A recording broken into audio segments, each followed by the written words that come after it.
Salve, salve, povo santo! Sejam bem-vindos para mais um episódio do podcast da Paróquia Santo Antônio. Eu sou Arthur.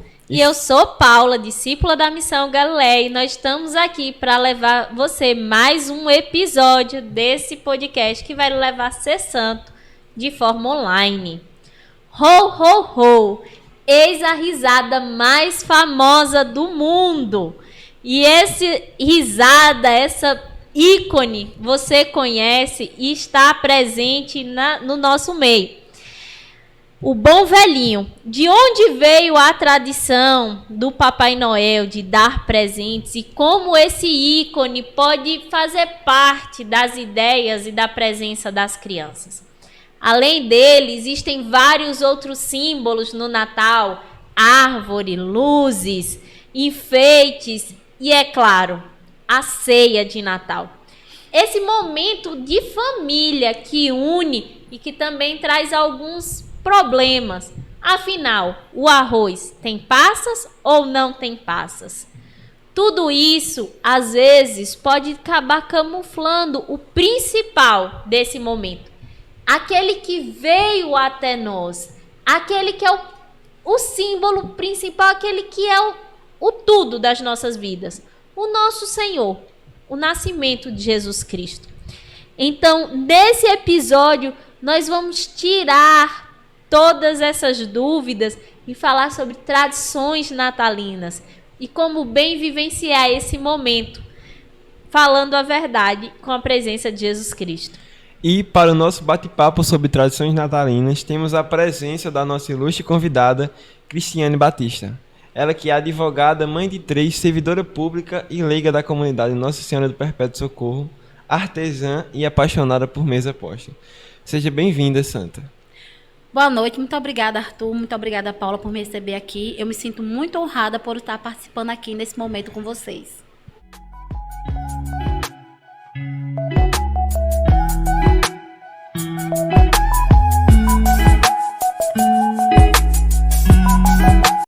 As tradições natalinas variam nas diferentes regiões do mundo, aspectos culturais e até climáticos, tendo em vista que em alguns países vivem o Natal no verão e outros no inverno. Dão a essa comemoração suas particularidades. Na Austrália, por exemplo, é verão e no dia 25 as famílias se reúnem para fazer um churrasco e até ir à praia. É lá que o Papai Noel aparece. Nos Estados Unidos, costumam assar biscoitos com formatos e temáticas natalinas. Já na República Tcheca, é comum a compra de um peixe vivo semanas antes do Natal, para ser solto no dia do Natal. Enfim, existem muitas particularidades pelo mundo. E você, Cris? Algum costume seu, da sua família, ou uma tradição que não pode faltar no Natal? Bom, um costume, né? Uma tradição sempre foi a ceia de Natal, que nós nos reunimos em volta da mesa. Mas também a questão também de ir à missa do dia da véspera, né?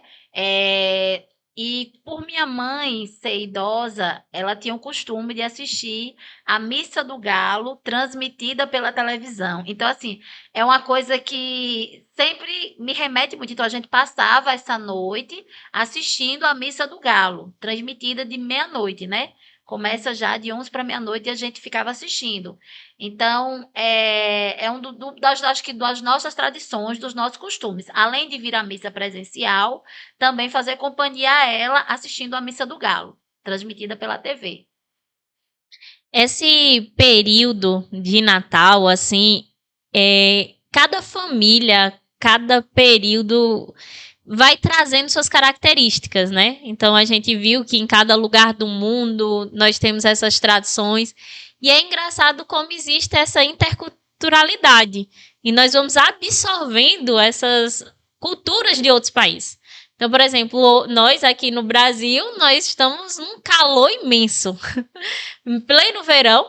Mas as nossas enfeites de Natal reportam neve, bonecos de neve e até o próprio pinheiro de Natal, que não é uma árvore típica da nossa região.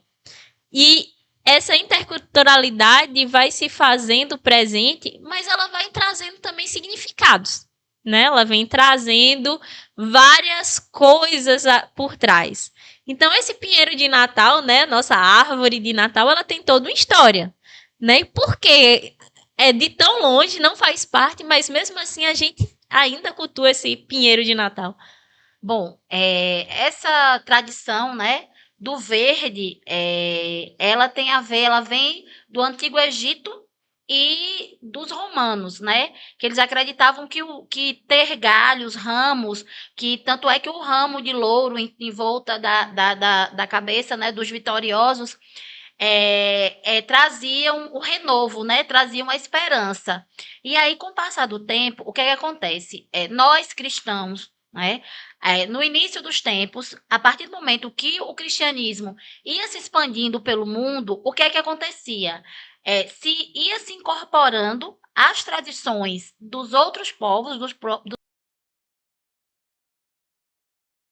e catequizar. Porque você imagine, você vai converter, você vai impor, não, você vai trazer uma nova cultura, novas crenças a esse povo, né? Não só pelo aspecto religioso, mas também pelo aspecto de costume.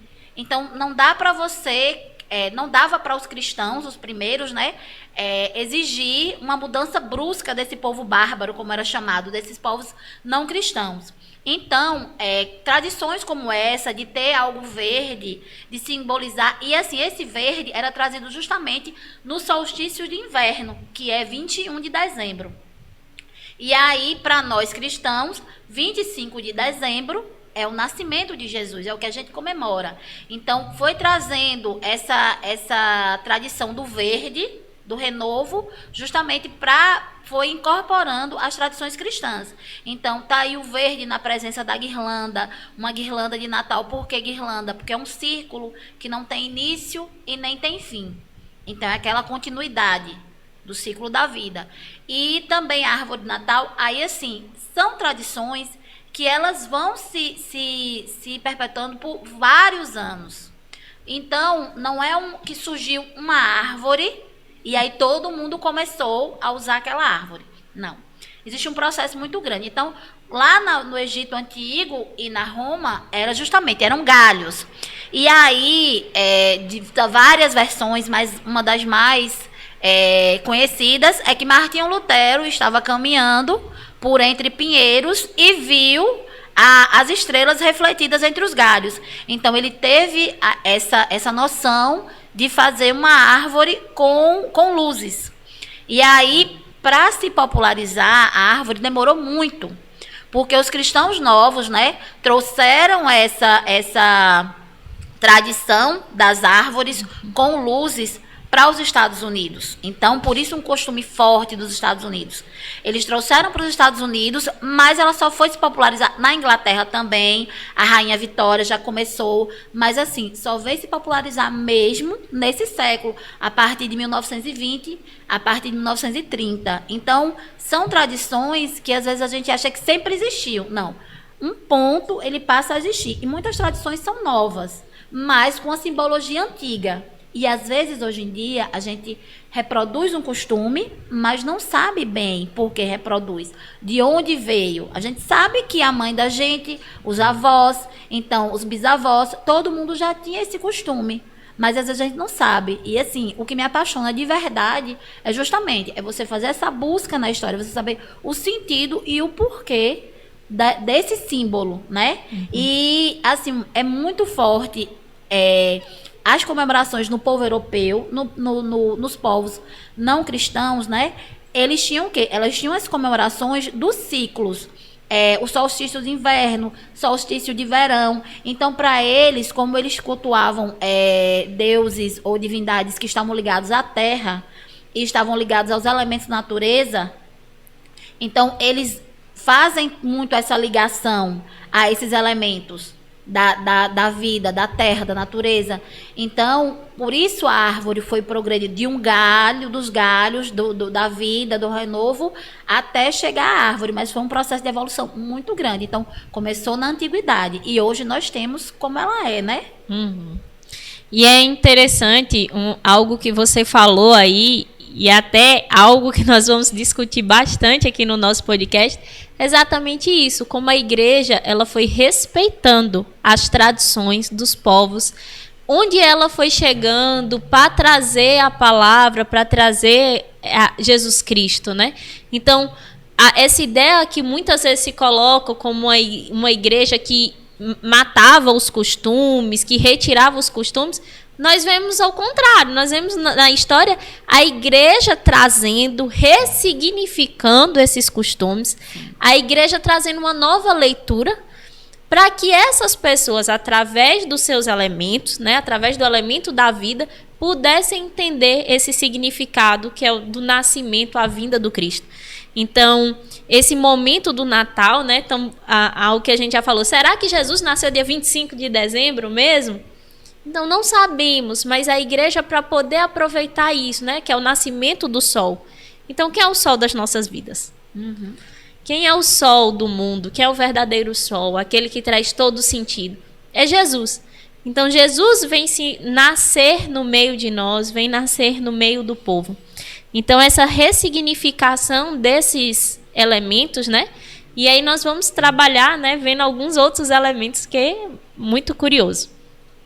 Cris, uma dúvida meio que pessoal. No começo eu falei, você também falou, sobre mesa posta. Sim. Mas eu não vou mentir que eu não sei o que é.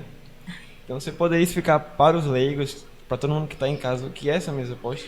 Bom, a mesa posta que todo mundo fala hoje, que está muito em voga, que está muito em destaque na mídia, e que foi trazida à tona com a pandemia, nada mais é do que você sentar à mesa, né, colocando, respeitando as regras de etiqueta.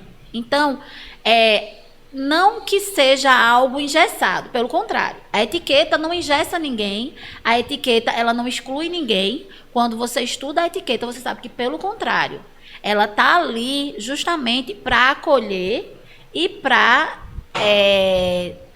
na verdade, para conectar.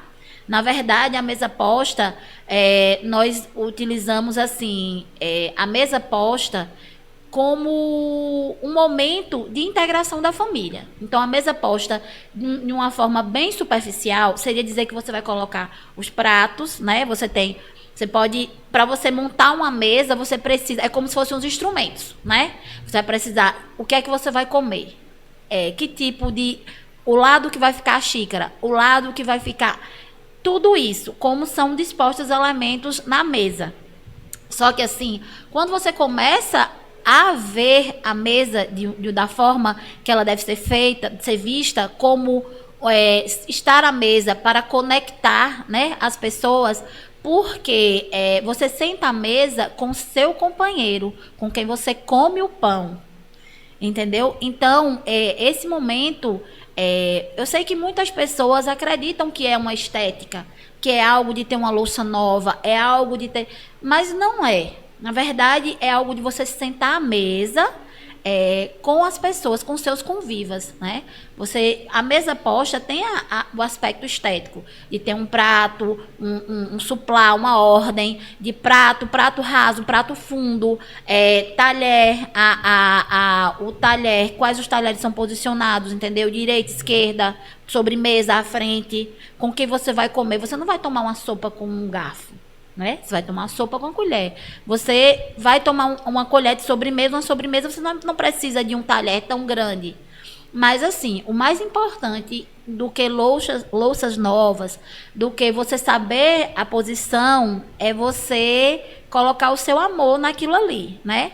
Porque, e eu digo sempre, eu aprendi mesa posta não nos livros, eu aprendi sobre a mesa, sobre isso, não em livros, não nos cursos que eu fiz, mas com minha mãe, que não tinha instrução nenhuma, não sabia, mas assim, ela fazia questão de ter uma mesa farta, ela fazia questão de estar com todos na mesa, entendeu? Ela queria aquele momento, né? Então é isso que a gente tem que trazer pra gente, né? Pra conectar. Saber que a mesa ali é para conectar. E eu vou dar um exemplo bastante singelo, mas que me deu maior noção do que seria a mesa, né? Meu filho é canhoto. E aí, eu sempre colocava o talher na posição que tem que ser colocada, né? Na posição do destro, a faca fica à direita, certo? Aí, o garfo é à esquerda e a colher também à direita. E eu chegava à mesa, tudo arrumadinho, ele comia com a mão. E eu observava, e às vezes eu perguntava, porque ele estava comendo com a mão. Às vezes ele não respondia. Mas ele comia com a mão. Aí um dia eu observei, meu filho é canhoto. Então eu comecei a mudar a orientação da posição dos talheres. Então, receber bem, com a mesa posta, com a etiqueta, é muito mais do que você saber o posicionamento. Mas você saber ter essa empatia com o seu convidado, ter essa empatia com quem vai estar ao seu lado, entendeu? É você, por exemplo, uma das coisas assim, hoje quando se convida muitas pessoas, muitas crianças, só um exemplo, elas hoje em dia têm intolerância à lactose.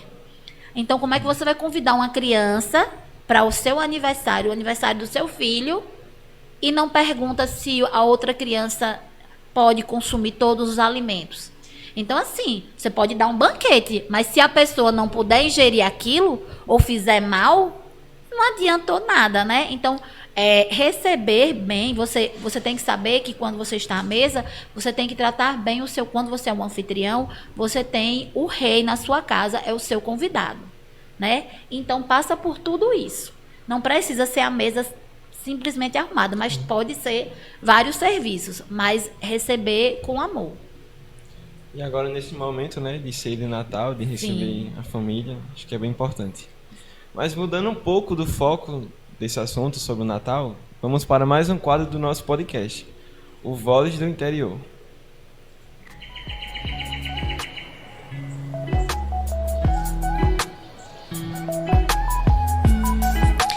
E hoje, no nosso Vozes do Interior, nós vamos falar um pouquinho sobre os padroeiros dessas comunidades. Nós já falamos sobre as comunidades mais próximas, as comunidades mais distantes. E quais são os padroeiros dessas comunidades que estão próximas a nós, que fazem parte da nossa paróquia? Agora, em janeiro, nós iniciamos a primeira festa nas nossas comunidades. É a festa na comunidade da Alfavaca. E o padroeiro é São Sebastião. É a primeira comunidade a fazer festa na nossa paróquia. Logo depois, na comunidade do Rodeadouro, nós vamos festejar São José. Depois temos Nossa Senhora de Fátima, em Campos dos Cavalos.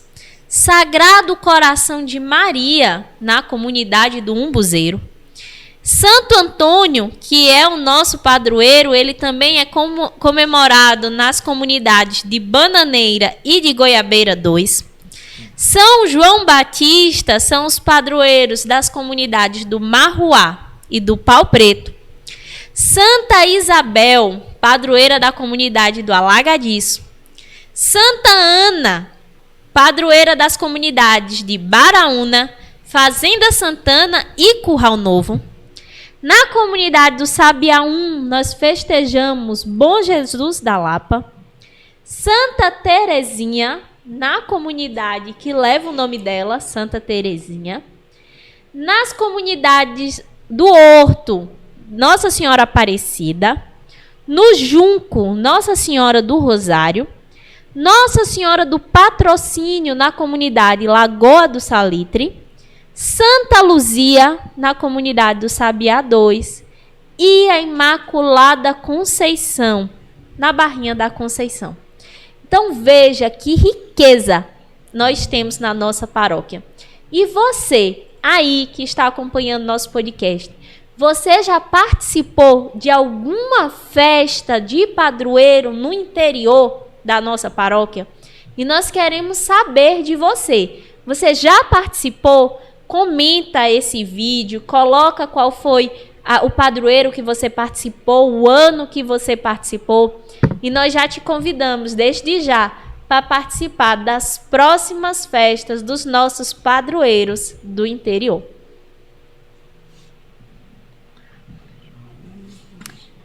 Cris, e você falou algo, né, dessa questão da simbologia da mesa, né, dessa questão do ser família.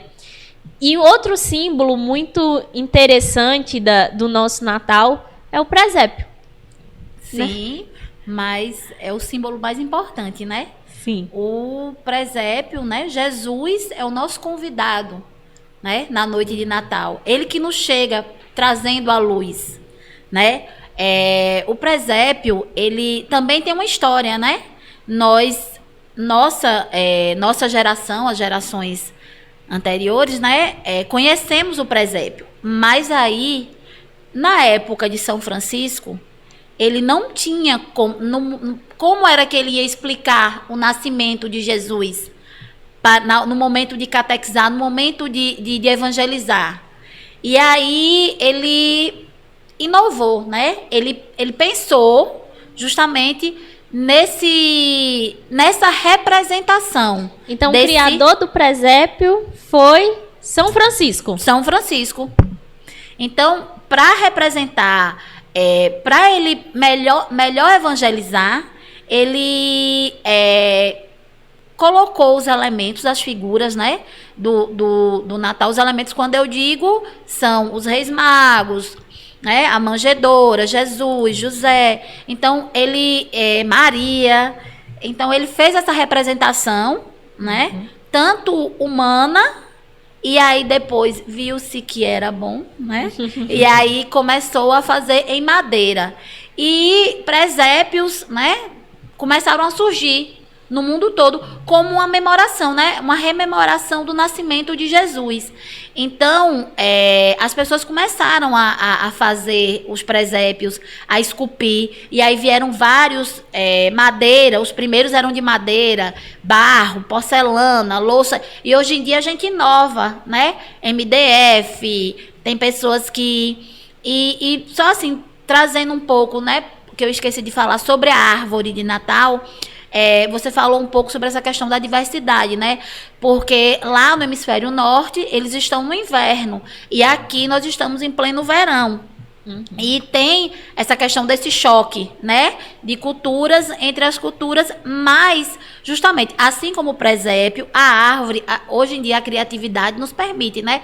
Tem cactos de Natal, não só pinheiros. Cactos de Natal. Tem também galhos secos. Então, com... galhos da caatinga.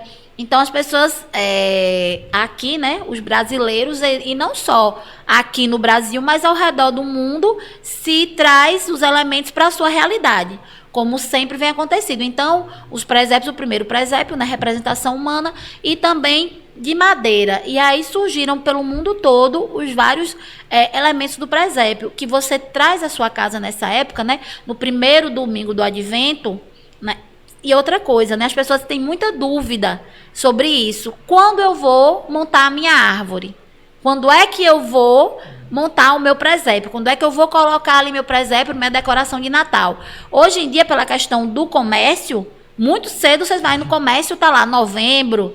Esse ano, eu acho que eu vim em outubro, decoração de Natal, o pessoal vendendo, decorando. Mas assim... O correto, assim, pelo menos a orientação para nós cristãos é que o presépio seja colocado, a decoração de Natal, a árvore, no primeiro domingo do Advento. Então, isso tudo, a simbologia de trazer esses elementos natalinos justamente no primeiro domingo do Advento, principalmente o presépio, é justamente para que não se perca, né? Não se perca o sentido. Por que eu coloquei aquela árvore ali? Aí eu vou colocar minha árvore em novembro?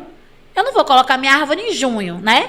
Desproporcional. Então, o início da decoração de Natal, para nós cristãos, tem essa simbologia. Sim. O primeiro domingo do Advento. Então, por isso, para poder sempre dizer assim, eu posso colocar uma árvore, um pisca-pisca, qualquer coisa, qualquer decoração, mas sempre lembrando, mesmo que eu não tenha um presépio, mas... eu vou lembrar que aquela decoração de Natal está ali pela espera do menino Jesus. Então, sempre isso vai haver essa conexão. Então, por isso é importante minha decoração de Natal estar no primeiro domingo do Advento. Seja minha árvore, meu presépio, que é muito importante, mas sempre estejam ali respeitando essas datas. Porque se você põe em datas, assim, muito avançadas, porque, assim, Natal é um negócio muito bom, né? É uma época de muita alegria. E que você vive ali, você quer viver mais tempo, aquele tempo do Advento. Sim. Mas, assim, pelo ano litúrgico, é primeiro domingo do Advento. E essa questão do presépio eu acho muito bonito, porque cada povo também vai se identificando. Então, eu estava procurando imagens de presépio, então você vê, realmente, quando você vê de louça, aí já tem o presépio tipo chinesinho, aí presépio de caixinha de fósforo, outros que o pessoal fez de material reciclado, de PET. Então, assim, e também um que eu vi muito bonito, um trabalho que o pessoal, os moradores de rua fizeram. Eles colocaram ali, tipo, com caixa de sapato. Então, assim, eles trouxeram realmente a família de Nazaré para o meio deles. Independente de como, né, de você não precisa ter dinheiro para comprar um presépio caro, mas você preparou o momento ali para trazer a família de Nazaré para esse meio. E um elemento do presépio que me encanta muito é a estrela guia. Essa estrela ela que guiou, né, os reis magos, né, para chegarem próximo a adorarem Jesus. Ela que indicou também o lugar onde Jesus nos indica, né, onde Jesus tinha nascido. E muitas vezes eu acho que no nosso meio, na nossa época, nós apagamos um pouco essas estrelas, né? Esses guias, essas luzes que nos mostram exatamente onde Jesus está nascendo. E essa presença das luzes, né, ela é muito viva no Natal. Então, ela tem um significado, ela tem um porquê. Então, como a gente ter essa presença, que não sejam apenas pisca-pisca, mas a gente ter luzes, né, que nos indique, que nos mostre essa presença de Jesus, que ele nasça. Bom, eu acho que o que a gente pode, né, e o que deve ser feito é sempre lembrar da luz, né? A gente saber que Jesus é a nossa luz, né? Então, o que a gente tem a fazer é viver justamente esse tempo do Advento, voltar nosso olhar para os escritos, né, da Bíblia, porque vai conduzindo, lá no Evangelho você tem o passo a passo, vai conduzindo a todo aquele caminho, né, e a gente sempre sabendo a importância, e ali, nesse relato da vida de Jesus, a gente fazer sempre a nossa reflexão, né, ter a luz do pisca-pisca, né, ter a luz da vela e ter esse momento de luz física, mas também ter um momento de luz espiritual. E também, como você diz assim, que nós temos que trazer a família de Nazaré para a nossa realidade. E muitas vezes a família e sempre quando você toma os temas de Natal nos filmes, alguns livros e os contos, você sempre percebe que a família de Nazaré é representada pelos mais humildes, né? Então, não só nesse momento, mas em todo momento do ano, mas em especial esse, porque a gente possa voltar o nosso olhar para os mais humildes.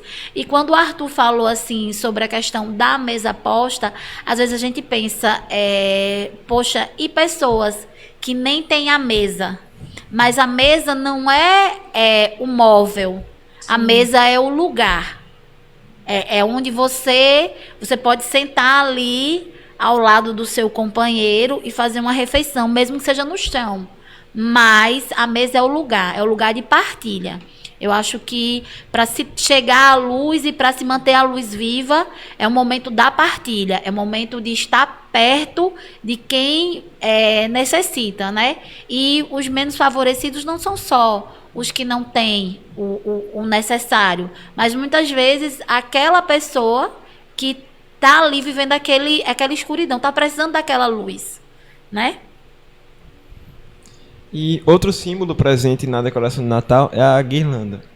Ela que geralmente é fixada na entrada da casa e que também traz um significado muito bonito. O formato circular representa o amar e a aliança de Deus, de Deus com a humanidade, enquanto o verde representa a esperança da salvação que esse amor nos traz. E os enfeites remetem aos frutos consequência dessa aliança com Deus. Então, como artesã, você costuma receber encomendas de guirlandas. Então, o que você busca ressaltar quando confecciona uma? Bom, quando eu faço uma guirlanda, eu gosto muito de elementos naturais mesmo, né?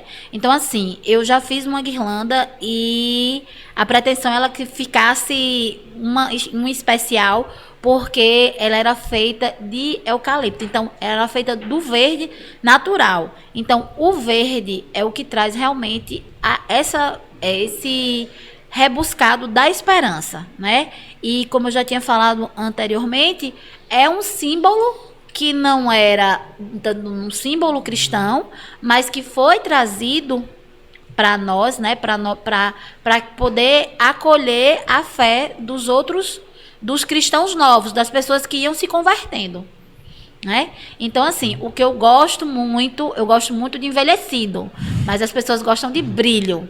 Então, eu coloco muito brilho, muito dourado, né? Eu fiz guirlandas com o presépio representado, porque a simbologia não precisa realmente ser um presépio caro, não precisa ser um presépio de porcelana, mas eu fiz as que eu mais gostei foi justamente a guirlanda que eu representei o nascimento de Jesus, um presépio na guirlanda. E nós vamos para mais um quadro. O quadro mais babadeiro do nosso podcast. Vamos começar o Martelo dos Hereges.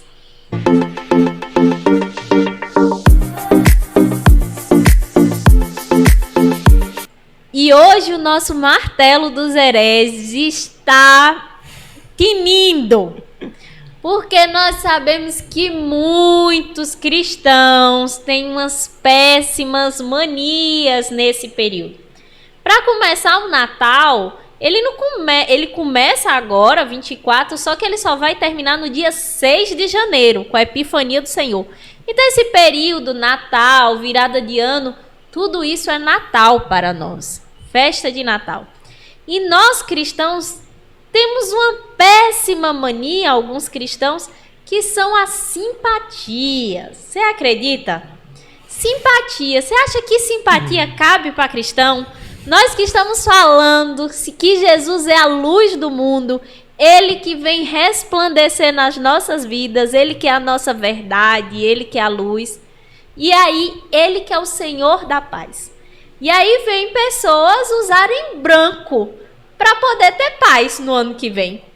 E aí a pessoa coloca 3 sementes de romã na carteira para poder ter dinheiro, mas não trabalha. Aí a pessoa simplesmente vai comer lentilha para que o ano seja farto, mas a pessoa não é caridosa e não divide o seu bem com os outros. Será que isso é cristão? Será que nós estamos realmente vivendo o que é o Natal, quando nós trazemos esses símbolos que são símbolos falsos?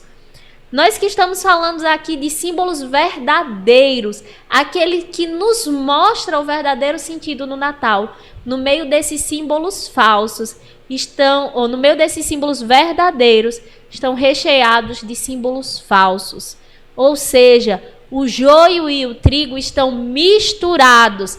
E cabe a você, cristão, cabe a você, cristão católico, saber quem é o Senhor da sua vida e modificar suas atitudes, vivendo o Natal de forma verdadeira, de forma viva. Já diz a palavra em Deuteronômio, capítulo 18, não ofereçam os seus filhos em sacrifício, queimando-os no altar. Não deixem que no meio do povo haja adivinhos ou pessoas que tirem sortes. Não tolerem feiticeiros. nem quem faz despachos, nem quem invoquem os espíritos dos mortos. O Senhor Deus detesta os que praticam essas coisas nojentas, e por isso mesmo está expulsando da terra esses povos, enquanto vocês vão tomando posse dela. Em todas as coisas sejam fiéis ao Senhor, nosso Deus. Então, que nós sejamos fiéis, que nós não permitamos que nesse momento, que nesse Natal, nossa verdadeira festa seja recheada por coisas falsas. Cuidado ao pular as 7 ondas, para você não cair e se afogar em uma delas. Eita. E voltando ao contexto dos presentes, nós temos a figura do Papai Noel. O bom velhinho que recebe cartinhas de crianças do mundo inteiro e, com a ajuda de seus fiéis ajudantes, fabrica os brinquedos pedidos nas cartas para entregá-los na noite de véspera de Natal, montado em seu trenó puxado por renas. Mas só ganha presente a criança que for comportada. Essa é a história que circula no imaginário das crianças. Um folclore com origem de São Nicolau, que celebramos no dia 6 de dezembro. Ele que foi um bispo da nossa igreja no século IV e ficou conhecido por partilhar os bens de sua família com os carentes. A história conta que, certa vez, ficou sabendo que um homem havia perdido todo o seu dinheiro. Ele tinha 3 filhas que tinham idade suficiente para o casamento, mas não tinham os dotes para a celebração. Por isso, as filhas do pobre homem seriam vendidas como escravas, pois não poderiam viver na casa por mais tempo. Na noite, antes da partida da filha mais velha que seria vendida, ela lavou suas meias e as colocou em frente ao fogo para que secassem. Na manhã seguinte, a jovem viu que havia dentro de sua meia uma bolsinha com ouro. Daí surgiu a tradição norte-americana de pendurar meias e surgiu também o Papai Noel. Personagem esse que em muitos lares acaba roubando a cena e a atenção que deveria ser voltada para Jesus. Então, Cris, você como mãe de 3 e cristã católica, trabalha de que forma essa figura do Papai Noel com seus filhos? Bom, não tem como não embarcar nessa onda de Papai Noel. Mas, assim, antes de eu falar como eu trato esse Papai Noel em casa, eu vou acrescentar nessa história de Papai Noel. Você sabia, agora eu vou lhe fazer uma pergunta. Você sabia que essa figura do Papai Noel, na verdade, também não é só associada a São Nicolau, mas também a Odin, um deus nórdico? Não. Pois é. Então, ele é uma figura também que vestia vermelho e ele saía distribuindo, na verdade, também relacionado ao solstício, quer dizer, muito antes de São Nicolau, ele saía distribuindo presente para os menos favorecidos. E ele saía distribuindo num cavalo de 8 patas. E aí, o Papai Noel tem quantas renas no trenó? 8. Então, assim, você vê que a simbologia cristã, né? Ela está relacionada também a simbologias muito mais antigas, justamente para acolher todos esses cristãos, para a evangelização. Mas em relação a como eu trato, meus filhos ainda acreditam em Papai Noel. A mais velha disse que já sabe, mas os outros 2 ficam na expectativa. E todo ano é uma mão de obra muito grande para poder administrar. Mas, assim, essa questão do imaginário das crianças, eu tento também trazer a história, falar sobre de onde vem o bom velhinho, né? Falar com eles sobre essa questão de São Nicolau e trazer, porque a criança, o lúdico é necessário, mas às vezes quando eles estão aborrecidos, eles dizem assim, eu não acredito em Papai Noel não, eu sei que o símbolo do Natal mesmo é Jesus. Aí, mas na mesma hora já estão perguntando que dia Papai Noel, quantos dias faltam para o Natal. Então, assim, os elementos lúdicos, e é bom que se alimente na criança, né? Se a criança não tiver a inocência, não tiver se ela não tiver a fé para acreditar no Papai Noel, ela também não terá a fé para acreditar em Jesus. Porque parte da crença também, não da crença na figura do Papai Noel, mas em acreditar em algo, né? É importante acreditar. Mas, assim, eles estão no catecismo, eles sabem, já estão há um tempo, né? Já desde antes da pandemia, desde a idade necessária, né? Então, eles acompanham sempre. E sempre, assim, no final do ano, e que vai se aproximando do Natal, eu sempre tento trazer livrinhos contando a história, até a própria Bíblia da criança, para falar um pouco de Jesus, para que seja sabendo, que eles saibam que o principal convidado é o menino Jesus que vai nascer, mas assim, deixo eles alimentarem essa história de Papai Noel até enquanto a inocência do coração permitir. E é importante, né, de certa forma, porque o Papai Noel, de forma bem trabalhada, né, e principalmente quando nós lembramos de São Nicolau, nós lembramos muito da partilha, da caridade, né? Então, por exemplo, quando vamos fazer uma ação com as crianças e tudo, quem é que nós colocamos para ir distribuir, né, os presentes para essas crianças? Então, por mais que nós não podemos ocultar, né, e de forma nenhuma deixar de dizer que Jesus é a luz do Natal. Então, se nós alimentamos isso, colocamos essa semente muito bem plantada, nada mais vai roubar o tamanho dela. Nada mais vai roubar a presença dele. Então, os outros elementos se tornam personagens, se tornam coadjuvantes nessa história principal. Então, a ideia que eu acho que ideal que se colocasse o Papai Noel seria realmente a partilha. Né? A partilha, a bondade a também. bondade, né? A caridade, o ato generoso de você ir para o outro, não simplesmente colocar como símbolo consumista de vamos comprar muitos presentes, mas de vamos distribuir, vamos repartir, vamos partilhar. E eu acho que é isso que o Natal também vai nos incomodando nesse período. Eu acho que a gente pode partilhar mais, a gente pode ter esse ato, né, maior de caridade. E uma das coisas que você falava aí em relação à mesa é que na verdade a mesa ela é muito simbólica, né? Na missa nós estamos em torno de uma mesa, né? De uma grande mesa do altar. E a mesa ela é muito simbólica porque Jesus ceia.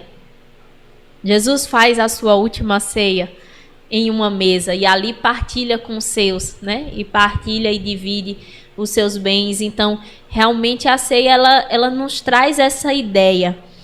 Mas agora, nesse período de Natal, por exemplo, eu vou ter as pessoas na minha casa. Como partilhar? Como acolher? Como apresentar e ter bem, né, acolhido essas pessoas nessa grande ceia para que não se perca essa ideia de sermos uma unidade? Bom, vou fazer outra pergunta ao Arthur. Gostou de mim? Você sabia qual foi a primeira mesa posta do mundo? Sabia nem que era mesa posta. Então, veja só, no Antigo Testamento, quando Jesus dá lá as medidas do templo, que ele diz a altura da mesa, o tamanho da mesa. Então, Davi Tatos, que ela fala sobre uma das escritoras que bombam quem começa a estudar mesa posta tem que ler Davi Tatos. Ela fala sobre o princípio da mesa. E o princípio da mesa é justamente o que você falou. A mesa é para acolher. Então, se você vai receber na sua casa, a primeira questão eu quero receber, eu estou disposta, né? Então, é o que acontece. Você tem que primeiro abrir seu coração, né? Estou. Então, quando você abre o seu coração para receber as pessoas na sua casa, então é isso, você acolhe com muito amor, você acolhe. Então, seus convidados, eles são, como o pessoal diz aí, são top de linha, né? Você tem que tratá-los da melhor forma possível. Então, quando você vai receber, você vai ter que pensar na particularidade de cada convidado, né? E não precisa, se você tem, ótimo. Mas também você não precisa se descabelar procurando muita coisa, louça nova, louça bonita. Não, enfim, não é necessário. Hoje em dia existem serviços, né? Tem pessoas que fazem esse serviço para você. Eles montam uma mesa, uma decoração, né? pagam você paga pelo serviço e aí você recebe seus convidados com uma decoração de uma profissional. Mas se você quer receber a pessoa e vai receber na sua casa, o essencial, você precisa saber, é justamente isso. A particularidade de cada convidado é uma questão prática, né? Se você não tem alergia, se a pessoa, seu convidado não tem algum tipo de alergia, alguma necessidade, enfim, como meu filho é canhoto, então como vou administrar isso na hora de arrumar a mesa? Mas o importante mesmo, de verdade, principalmente, é viver o espírito do Natal, né?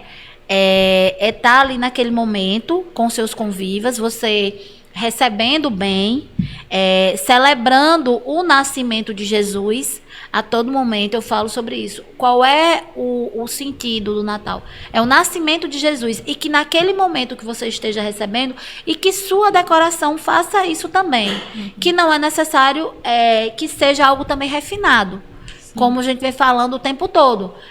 Nós podemos fazer presépios com vários elementos reciclados. Hoje em dia tem as opções de MDF, de papel, de cartão, de material reciclado. Enfim, existem várias opções. Mas naquele momento que você vai receber seu convidado, é justamente... E assim, se você vai sentar à mesa, né? Você não vai colocar de qualquer jeito. Você vai organizar, você vai olhar o visual e vai dizer assim, bom, desse jeito para mim tá harmônico, né? O importante é que seja harmônico.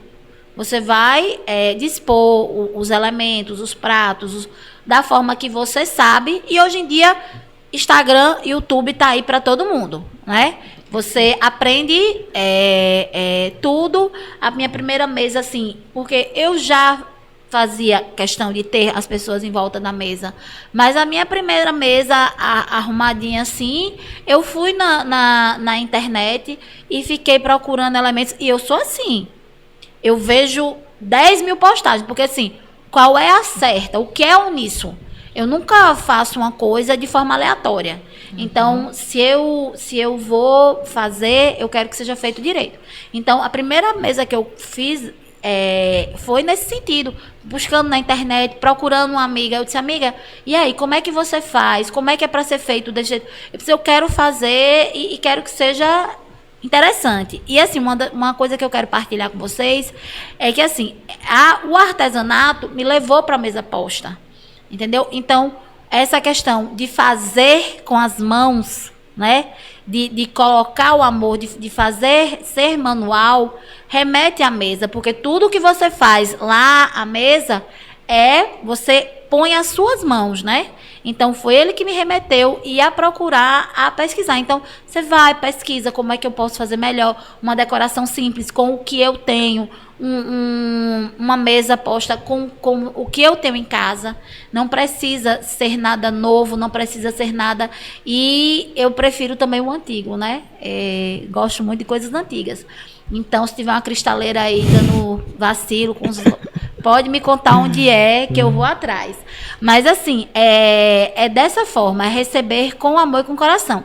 E eu digo assim, falo do fazer, mas o mais importante é o resultado.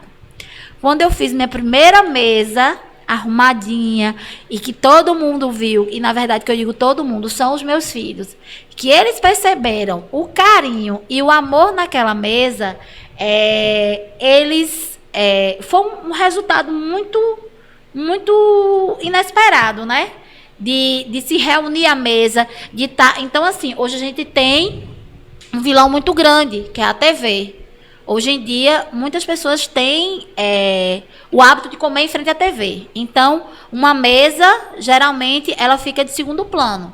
As pessoas comem separado, em frente à TV, um prato no sofá. Então, assim, além de não ser bom no aspecto nutricional, né? Porque hoje em dia as pessoas falam muito em comer com atenção, e até o preparo da mesa, quando você está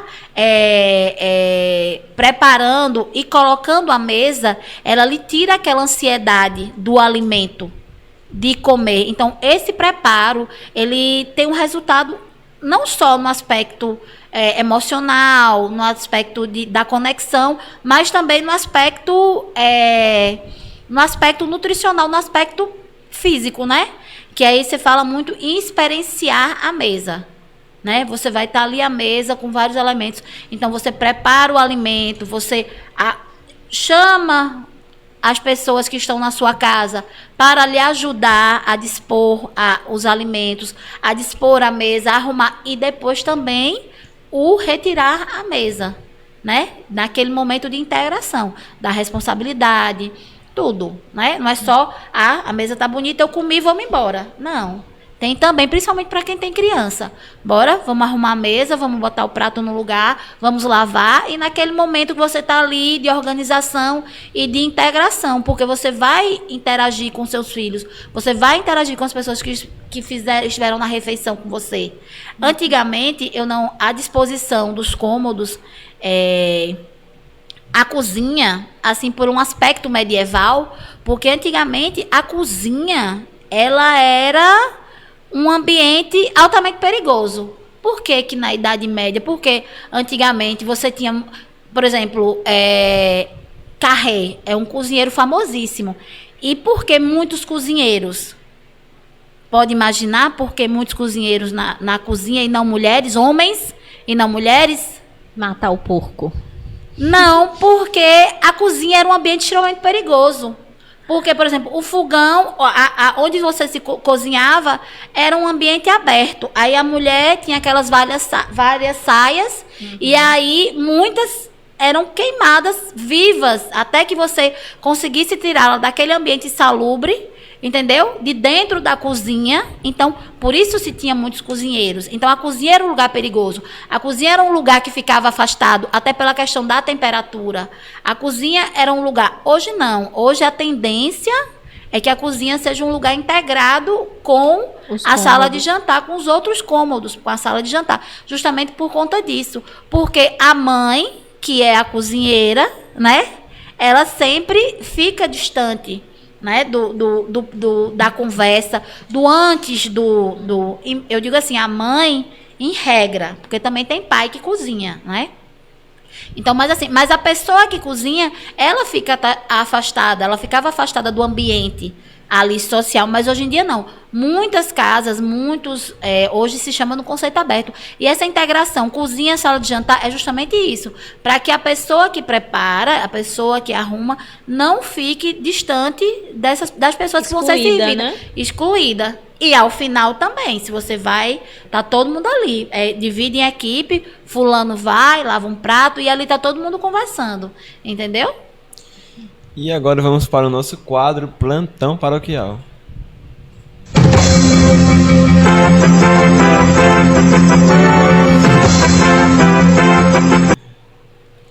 Dia 29 será realizada aqui na matriz da nossa paróquia a última adoração do ano, às 19 horas.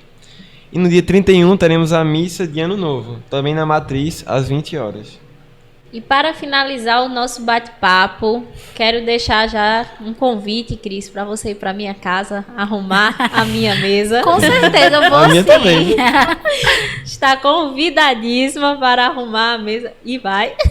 Bom, com certeza. E vai. E agradecer, né, a presença de tia Cris aqui conosco, nesse Pode Ser Santo. Na verdade, quando a gente planejou, não foi improviso, muito pelo contrário, já era um grande desejo que a sua participação nesse momento, para que pudesse falar conosco exatamente sobre isso, que é uma curiosidade e é uma forma que nós sentimos falta, essa integração da família. Algo que parece, e que pelo Instagram, pelo YouTube, às vezes aparece uma coisa cheia de frescura, mas que quando nós experimentamos e quando nós vivenciamos, nós vemos que não é algo cheio de frescura, muito pelo contrário, é algo cheio de amor. É algo que acolhe, é algo que integra. Então, né, o pessoal aqui por trás dos bastidores do podcast, as meninas que já tiveram experiência de estar, né, na sua casa, vivenciando esse momento, toda essa palavra, acho que a gente precisa falar um pouquinho sobre isso para as pessoas. E como isso é um meio, é uma ferramenta de você santificar, de você estar ali na sua família se santificando e servindo o outro e trazendo essa experiência para dentro de casa. Então, queremos agradecer muito a sua presença. Sabemos aqui que você é mãe de 3 filhos. Nesse momento, né, para estar aqui conosco, se dispôs a estar aqui. Então, muito, muito obrigada pela sua presença. Bom, pode falar. Bom, eu que agradeço a oportunidade. Eu gosto muito de falar. Eu falei a Arthur quando eu comecei. Só que, assim, há um tempo eu quero mais ouvir do que falar. E até porque a arte da conversa é isso. É você escutar e saber responder de forma adequada. E, assim, eu agradeço muito. E tudo que eu faço, né? Tudo que vem para ser feito, tanto no artesanato, como também na mesa posta, foi feito, para ser feito com amor. E, assim, sobre a questão, quando você falou, assim, só mais um pouquinho, mas quando você falou da questão da frescura, quando eu comecei na mesa posta, eu sempre gosto de me aprofundar. E eu gosto muito de história. E aí, eu fui estudar história da etiqueta. Eu fiz um curso, com certificado, tudo, de vários meses, inclusive. Então, assim, abdicava ali, tinha uma noite certa, acho que era segunda-feira. Então, abdicava do momento com meus filhos, abdicava do momento com minha mãe, que eu fazia companhia a ela. Então, para poder estudar e também entender. E quando eu estudei a história da etiqueta, eu fui remetida a estudar os filósofos antigos. Então, peraí, não é frescura. Não é nada aleatório, né? É algo para ser... Então, a etiqueta e a mesa justamente o tratar o outro, né? É você começar a perceber o tratar o outro. Então, onde é que você encontra? Qual é o nosso maior filósofo, se não Jesus? Então, nos momentos... Qualquer dúvida que você tiver sobre etiqueta, vá na Bíblia. Como é que eu devo tratar o outro? Em qualquer momento, você vai encontrar a forma que você deve se portar em qualquer situação. Eu acho que eu desafio qualquer pessoa que diga assim, olha, tem essa situação que lá na Bíblia não tem resposta. Mas, com certeza tem. Eu desafio você me apontar. Mas, assim, um dos maiores... se eu for ateu e eu não acreditar em Deus, eu posso ter a Bíblia como regra de conduta, entendeu? Como regra de conduta. Então, parte de nós católicos, né, termos etiqueta, sabermos receber, sabermos partilhar. E quando nós recebemos e quando nós estamos à mesa com o nosso convívio, é isso que a gente está fazendo. É a nossa partilha. Partilhar o que nós temos de melhor naquele momento. Que não fica só para mim. É porque eu quero que seja para o outro também. Então, Jesus também é assim. O que eu tenho de melhor, se eu tenho de melhor no meu coração é Jesus, então eu quero partilhar. E assim, é bom que se veja por esse ângulo para que não vire futilidade. Né? Para quando eu for receber e que você for na minha casa, viu, Arthur? Naquela pizza, quando você for Então, você saber quando eu faço e quando eu recebo, é justamente isso. É querendo dar o que eu tenho de melhor para as pessoas que estão ali. Então, vamos finalizando mais um episódio do Pode Ser Santo com Cris Batista, essa mulher que nos ensinou muito hoje sobre amar e principalmente sobre servir o nosso irmão com amor e caridade em tradições natalinas. Contamos com sua curtida, com seu compartilhamento desse episódio. Esse episódio tá muito bom. Compartilha esse episódio com a galera e segue a paróquia no Instagram. Nós contamos com seu apoio, com a sua ajuda e com seu compartilhamento. Tchau, tchau, povo santo. Tchau, tchau.